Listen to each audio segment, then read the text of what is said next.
Welcome to Malar's time channel. அனைவருக்கும் advance Deepavali நல்வாழ்த்துக்கள். தீபாவளி வருது, எல்லார் வீட்லேயும் வந்து பலகாரம் இனிப்பெல்லாம் செய்வாங்க. பட் சுகர் பேஷண்ட் மட்டும் ஒரு விதமான ஏக்கத்தோடு இதெல்லாம் பார்த்துட்ருப்பாங்க, திருப்தியாக எதையும் சாப்பிட முடியாமல். அவங்களுக்காக சுகர் இல்லாத, மைதா இல்லாமல் ஒரு ஹெல்த்தியான சாக்லேட் கேக் தான் நான் இப்போ பண்ண போகிறேன். இதை இப்போ எப்படி செய்கிறதுன்னு பார்க்கலாம். இதில் வந்து நான் வந்து ஹெல்த்தியான பொருட்கள் தான் கலந்துருக்கேன். அதுவும் வந்து சத்து மாவு தான் வந்து கலந்துருக்கேன். சத்து மாவுனா வந்து சிறுதானியங்கள் நிறைய கலக்கக்கூடிய சத்து மாவு. கேழ்வரகு, கம்பு வந்து சுகர் பேஷண்ட் சாப்பிடும்போது அதில் கொஞ்சம் சுகர் ஏறுறதுக்கு வாய்ப்பு இருக்குது.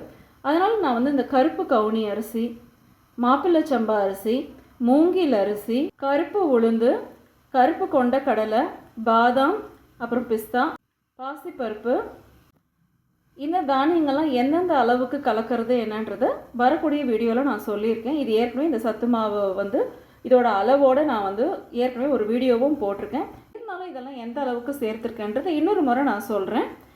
ஒரு கைப்பிடி அளவுக்கு காஞ்ச திராட்சை வந்து தண்ணியில் ஊற வைக்கணும். ஒரு 1/2 hour அளவுக்கு ஊற வைக்கணும். ஒரு ஆப்பிள் தோல் சீவிட்டு துண்டு துண்டாக அரைஞ்சி எடுத்துக்கணும். பேரிச்சம்பழம் வந்து இதில் இருக்கக்கூடிய விதையெல்லாம் எடுத்துட்டு இது ரெண்டுத்தையும் வந்து மிக்சி ஜாரில் சேர்த்து நல்லா பேஸ்ட் மாதிரி அரைச்சி எடுத்துக்கணும். முதல் பேரிச்சம்பழத்தையும் வந்து ஸ்லைஸ் பண்ணி போட்டாச்சு. இதை நல்லா வந்து முதல்ல அரைச்சிடணும். அப்புறம் தான் ஆப்பிள் சேர்க்கணும். தேவைன்னா வந்து ஒரு 1/4 cup அளவுக்கு பால் சேர்த்து அரைக்கலாம். இந்த அளவுக்கு கொரப்பாக அரைச்ச பிறகு ஆப்பிளையும் சேர்த்துக்கலாம். இப்போ வந்து ஒரு 1/4 tumbler அளவுக்கு பால் சேர்த்துக்கிறேன். இந்த அளவுக்கு நல்லா மசிஞ்சிருக்கணும். அகலமான பவுலில் 150 கிராம் அளவுக்கு நான் சத்து மாவு எடுத்திருக்கேன். சத்து மாவுன்னா இதில் கலந்துருக்க இன்க்ரீடியன்ட்ஸ் வந்து கேழ்வரகு, கம்பு அதெல்லாம் கிடையாது. இது வந்து கருப்பு கவுனி அரிசி, மாப்பிள்ளை சம்பா, கருப்பு உளுந்து, பாசிப்பயிறு, கொண்டக்கடலை, கருப்பு கொண்டக்கடலை, அப்புறம் மூங்கில் அரிசி, பாதாம், பிஸ்தா, அட்ரூட் இதெல்லாம் சேர்த்து போட்டு தான் அரைச்சிருக்கேன். பாதாம், பிஸ்தா மட்டும் வந்து ஒரு பாதாம் வந்து 100 கிராம் அளவுக்கு, பிஸ்தா வந்து 50 கிராம் அளவுக்கு சேர்த்துருக்கேன். மற்ற எல்லாமே வந்து அரை கிலோ. மூங்கில் அரிசி 1/2 கிலோ, கருப்பு கவுனி அரிசி 1/2 கிலோ, கருப்பு உளுந்து 1/2 கிலோ, அது மாதிரி மற்ற எல்லா இன்க்ரீடியண்ட்டுமே அந்த பாதாம், பிஸ்தாவை தவிர மற்ற எல்லாமே வந்து அரை கிலோ சேர்த்து போட்டு அரைச்சது. கேழ்வரகு, கம்பெல்லாம் வந்து சில சமயம் சுகர் வந்து ரைஸ் ஆகிறதுக்கு வந்து வாய்ப்பு இருக்குது. அதனால் வந்து நான் இந்த மாதிரி அரிசியெல்லாம் சேர்த்து, தானியம் சேர்த்து அரைச்சிருக்கேன். இது வந்து நான் 150 கிராம் அளவுள்ள பவுல். இது அதை சேர்த்துக்கிறேன். 3/4 டீஸ்பூன் அளவுக்கு வந்து பேக்கிங் பவுடர். ஆக்சுவலாக வந்து 1.5 ஸ்பூன் அளவுக்கு பேக்கிங் பவுடர் போட்டால் நல்லாயிருக்கும். நான் வந்து ரொம்ப சோடா மாவு, பேக்கிங் பவுடர்லாம் சேர்க்கறது கிடையாது. அதே ஸ்பூனில் 2 ஸ்பூன் அளவுக்கு கொக்கோ பவுடர் சேர்த்துக்க போகிறேன். இப்போ இதையெல்லாம் வந்து நல்லா மிக்ஸ் பண்ணி விட்டுறேன். இதுவே ஒரு நல்ல வாசனை வருது. சத்து மாவுக்குன்னே ஒரு தனி வாசனை இருக்குது, அருமையான வாசனை. இப்போ இதை வந்து கொக்கோ பவுடரும் சேர்க்கும்போது சூப்பரான ஒரு ஸ்மெல் இருக்குது. இப்போ இதோட அரைச்சி வச்சுருந்த டேட்ஸ், ஆப்பிளோட விழுதியும் 150 கிராம் அளவுக்கு வெண்ணெய் வந்து லேசான தீயில வந்து உருக்கிக்கணும். வெண்ணெய் வந்து இந்த அளவுக்கு உருகணும். இது வந்து ஆறட்டும், சூடாக ஊற்றக்கூடாது. 2 ஸ்பூன் அளவுக்கு வெனிலா எசன்ஸ் சேர்த்துக்கிறேன். 2 முட்டை சேர்த்துக்கிறேன். உருக்கின வெண்ணெயும் ஆறிடுச்சு, அதையும் இதோடவே சேர்த்துக்கலாம். சரி, இப்போ இது எல்லாத்தையும் வந்து ஒரு 10 நிமிஷம் வரைக்கும் நல்லா கலந்து விடலாம். இது வந்து ஒரே சைடாக கலந்து விடணும். இந்த மாதிரி 2 பக்கமாக இந்த மாதிரிலாம் கலக்க வேண்டாம், ஒரே பக்கமாக கலந்து விடணும். இந்த அளவுக்கு 10 நிமிஷம் நல்லா கலந்து விட்டுருக்கேன். பாருங்கள், மாவு நல்லா ஸ்மூத்தாக இருக்குது. எந்த அளவுக்கு கலக்கிறோமோ அந்த அளவுக்கு நல்லா ஸ்மூத்தாக வரும். ஊற வச்சுருந்தேன் இந்த காஞ்ச திராட்சையும் இதோடு சேர்த்துக்கலாம். முந்திரி, பிஸ்தா, வால்நட், அப்புறம் பாதாம் இதெல்லாம் சின்ன சின்ன துண்டாக சேர்த்து இதோடு சேர்த்துருக்கேன். கலந்து விட்டுக்கலாம். இந்த டைமில் வந்து அவன் வந்து ப்ரீ ஹீட் பண்ணிக்கணும். இந்த கேக் பவுலில் வந்து வெண்ணெயை வந்து ஃபுல்லாக ஸ்ப்ரெட் பண்ணி தடவிக்கணும். சைடெல்லாம் வந்து படுற மாதிரி நல்லா தடவி விடணும்.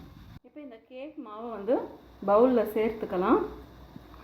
அதுக்கு முன்னாடி அடித்தட்டில் வந்து சின்ன சின்ன பொடியாக நறுக்கி வச்சுருந்தேன் பாதாம், முந்திரி, பிஸ்தாவெல்லாம் இதோட சேர்த்துக்கிறேன். கேக்கு செய்த பிறகு இதை அப்படியே திருப்பி போடும்போது மேலே வந்து இந்த நட்ஸ் எல்லாம் அழகாக தெரியும். அதனால தான் கொஞ்சம் இதில் சேர்த்தேன், கொஞ்சம் இதில் வந்து மேலே வந்து தூவியிருக்கேன். இப்போ இதெல்லாம் வந்து கொஞ்சம் கொஞ்சமாக எடுத்து பவுலில் சேர்த்துக்கலாம். நல்லா பரவலாக தனித்தனியாக வச்சு விடணும்.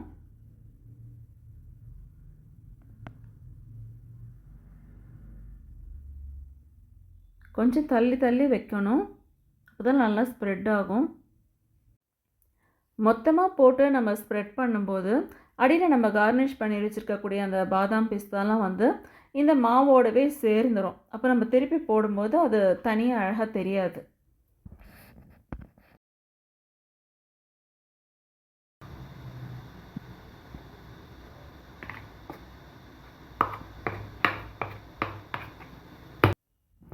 இப்போ இதை அவனில் வச்சிடலாம். 180 டிகிரி செல்சியஸில் 30 மினிட்ஸ் அளவுக்கு வச்சுருக்கேன். கேக் சூப்பராக ரெடி ஆகிடுச்சு. வெந்துடுச்சா பார்க்கலாம். ஒட்டாமல் வந்திருக்கு. ஸோ இதுக்கு மேலே வந்து ஒரு பிளேட்டை மூடி திருப்பிடலாம். அப்பா சூடாக இருக்குது, செம்ம சூப்பராக வந்திருக்கு. பாருங்கள் எவ்வளோ சாஃப்டாக வந்திருக்கு கேக்குன்னு.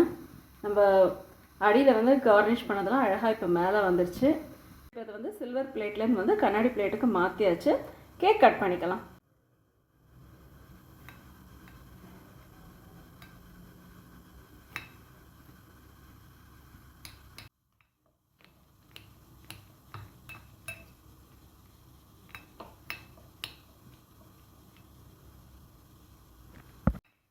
சூப்பராக மெத்தன ஸ்பாஞ்ச் மாதிரி இருக்குது. கட்டாயம் இதை வந்து ட்ரை பண்ணி பாருங்கள். இதை செய்து வச்சுட்டு ஃப்ரிட்ஜில் வைக்கலாம், இல்லை ஏதாவது ஒரு கண்டெய்னரில் போட்டு ஒரு 2 நாள் 3 நாள் கூட வச்சு சாப்பிடலாம். ஈவினிங் டைமில் இது ஒரு ஹெல்த்தி ஸ்நாக்ஸாகவும் இருக்கும். பாருங்கள் எவ்வளோ சாஃப்டாக இருக்குன்னு.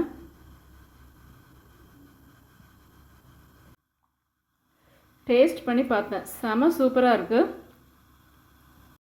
நான் வந்து இந்த கேக்கில் எந்த ஒரு ஆர்டிஃபிஷியலான சுகரோ இல்லை சாக்லேட்டோ கலக்கலை. சாக்லேட் பவுடர் தான் போட்டிருக்கேனே தவிர சாக்லேட் கலக்கலை நான். பட் சுகர் அவ்வளவா இல்லை, மைல்டாக தான் இருக்குன்றவங்க ஆர்டிஃபிஷியல் சுகர் இல்லை சுகர் ஃப்ரீ அந்த மாதிரி ஏதாவது கலந்துக்கலாம். சுகர் ஃப்ரீ சாக்லேட்ஸே விற்குது, அதை சேர்த்து கலந்தால் இன்னுமே பயங்கர டேஸ்ட்டாக இனிப்பாக ஒரு நார்மலான கேக் சாப்பிட்ற மாதிரி இருக்கும். பட் நான் அதெல்லாம் எதுவுமே கலக்கலை. இதில் வந்து கலந்துருக்கக்கூடிய டேட்ஸு, ஆப்பிளோட ஸ்வீட்டே வந்து இதுக்கு சரியாக இருக்குன்றதால நான் எதுவும் கலக்கலை. உங்களுக்கு தேவைப்பட்ட ஆர்டிஃபிஷியல் சுகரோ இல்லை சுகர் ஃப்ரீ சாக்லேட்டோ சேர்த்துக்கோங்க. நான் இப்போல்லாம் அடிக்கடி வீடியோ போடுறது கிடையாது, ஆனால் புதுசாக ஹெல்த்தியாக எல்லாருக்கும் யூஸ்ஃபுல்லாக ஏதாச்சும் செய்கிறதுனா கட்டாயம் போடுறேன். பாய்.